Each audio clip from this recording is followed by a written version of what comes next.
Hey everybody, Nick Espinoza, your Chief Security Fanatic here, and today we are talking about data caps on your internet connection. I don't even know why this is still a thing, but here's why we're talking about this, and this is coming from multiple sources, although I'm cribbing from Gizmodo on this one because they had just an excellent article on it. But next year, Comcast, which I believe is the largest internet service provider in the United States, if not, they're in the top two, no doubt, they're going to start charging their Xfinity home-based customers in the northeastern United States overage fees for exceeding their monthly data cap. Now, as The Verge reported, customers not on an unlimited plan who exceed 1.2 terabytes of data in a month will have to pay $10 for every 50 gigabytes they go over, but they are capped at an overage of $100 or 500 gig. Now, to put that into context, streaming HD video is about 3 gigabytes an hour.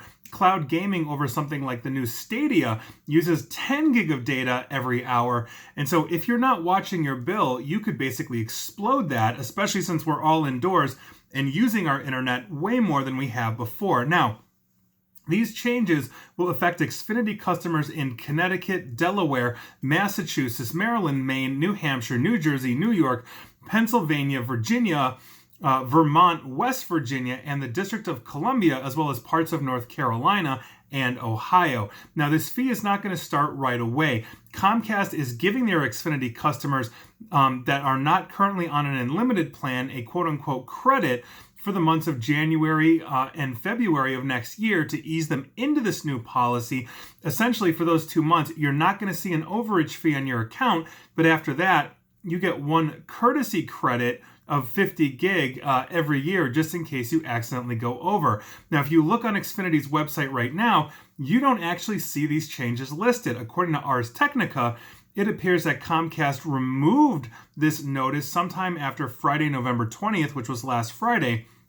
But a spokesperson confirmed to Ars Technica that the data cap is going nationwide in January, which is basically about a month and a half or so away. The website Stop the Cap has a screenshot of those proposed changes, or rather of those confirmed changes, before they remove them. Now, Comcast says that essentially their customers will be notified as they approach their monthly data limit, but Comcast is not actually giving their customers a way to independently verify their their meter readings. Basically, if they're saying you're near 1.2 terabytes, you essentially have to take them at your word unless you have your own equipment, such as your own router or firewall that can track your usage and give you something to compare against. Now, here's the thing, and I'm going to quote the last basically paragraph of the author of this Gizmodo article, Joanna Nellius, because I think she absolutely nails this. And I quote, "Until the FCC rules data caps are arbitrary and ISPs stop squeezing every dime out of customers, we're all screwed. Past research has shown that data caps can't do anything to lessen the strain on ISP networks, and our current internet infrastructure has held up just fine over the course of a pandemic. Back in March 2020, several major ISPs suspended data caps, waived overage fees, and even raised speeds. The internet didn't crash or burn. Yet data caps and overage fees still exist when millions of people still need any and all amount of financial relief they can get because the pandemic is still nowhere close to going away." And I think that's actually a really good point here in that, yes, we did see at least temporary raises of speeds, removal of caps, and we didn't have necessarily a problem with this.